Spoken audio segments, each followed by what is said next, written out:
So why do I feel so bloody unproductive? And yet so many people on the outside constantly are saying, how are you able to do so many things?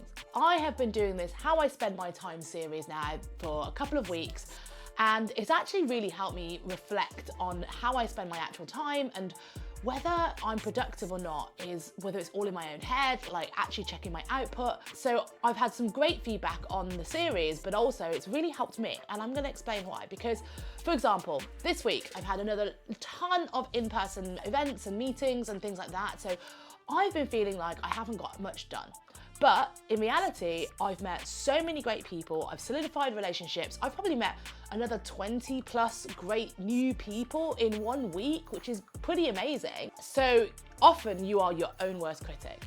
And here I am now, sitting in San Francisco, because I took a flight on Friday, so that's a whole day written off pretty much, because I had to come all the way out here to the west coast of America, and it's just made me rethink a few things. If I'm doing so many in-person things, my energy is naturally going to get drained a lot, and so it's going to have to make me rethink about how I get more normal stuff done, like the day-to-day admin stuff, creating content like this, or just sitting at my desk and actually being productive in the traditional sense, because I just don't have as much energy when I'm giving it all to my in-person stuff. So let's reflect on this week and see how things have really gone.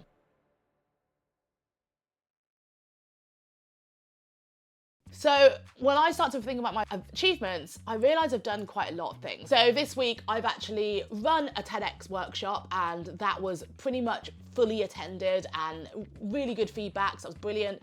Had another Knobs dinner, unbelievable guests around the table. Everyone gave me overwhelmingly positive feedback again.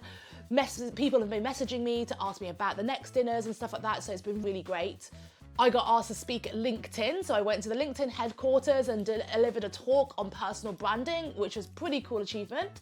I actually won a new agency client, so that's always great to have. And I actually managed to plan out the rest of my content for the whole month and actually wrote up all the captions, all the things I need to do.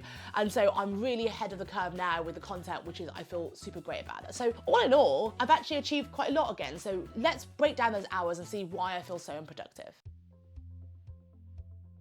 So as I said, we've got lots of events this week. So 3 big events this week, which kind of ate up all my hours. So the TEDx event, the sort of prepping, the actual being there, the networking, all that sort of stuff, 5.5 hours. Same as the Knobs dinner, 5.5 hours. That's all, because I have to actually do the name cards and think about where people are sitting and actually liaise with the restaurant and do all the planning ahead of that, making sure the guests are all okay, plus all the networking and the drinking afterwards.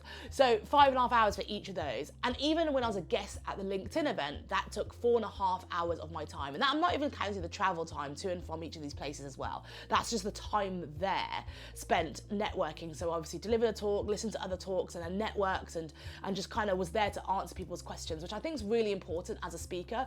I often find it quite rude when guest speakers, especially when they're paid quite a lot of money, often the keynotes, they drop in late, they don't look at anyone else's talk, they come do their talk and then they just bugger off.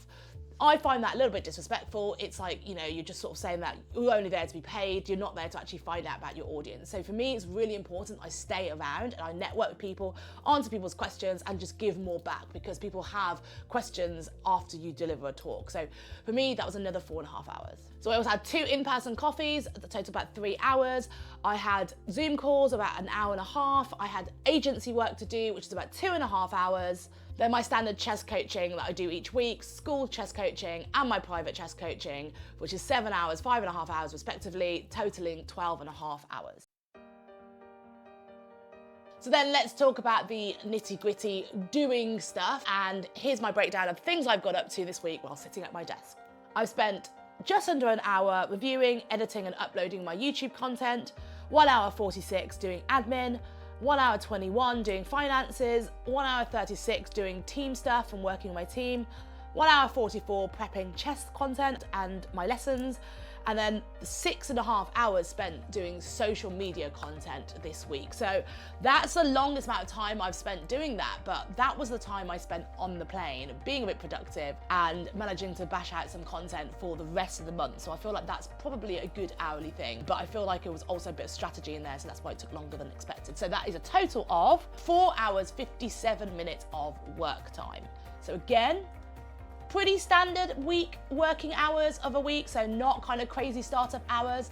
But let's look at the rest of the stuff, what I've been up to, and I always add reading time. And this week I've been doing well over an hour of reading every single day. I've just been really getting into it. It's kind of been having my downtime, using the commute time as well to be able to read and absorb new content. This is both fiction and non-fiction, and I have read for a total of 8 hours and 50 minutes this week. And then sleep, which is so important. I have managed to get 39 hours and 43 minutes of sleep this week. I'm talking Monday to Friday, so that is averaging 8 hours a night. So I'm pretty pleased about that, and I think that's why I was able to have enough energy to do 3 full-on events this week, because otherwise without that sleep I would have been crashing. Obviously now my sleep has been thrown all out of whack, getting 8 hours out of the time zone, and so we'll talk about that and how I get on with my sleep next week, because it's going to be a crazy week. So that leaves 23.5 hours of personal time I've had this week, and that makes sense because I've been spending a lot of time organising my flat and trying to tidy up and make sure that everything's kind of organised. When I go away, I like to come back to a bit of a tidy, organised flat so that I don't feel overwhelmed when I come back and I'm super tired. And also on that note, because I knew I wasn't going to be spending much time at home, well, no time at home, I really wanted to spend some good quality time with my partner, so I've been having some time with him this week, and I'm not going to see him for another 10 days still, so pretty sad. So obviously had some great time with him, and obviously so many hours on the plane where I said I was doing some social media content, but also managed to watch 3 movies, have lots of food and drink a lot of wine, and just chilled for a bit, and actually it was really nice to just have some time to myself.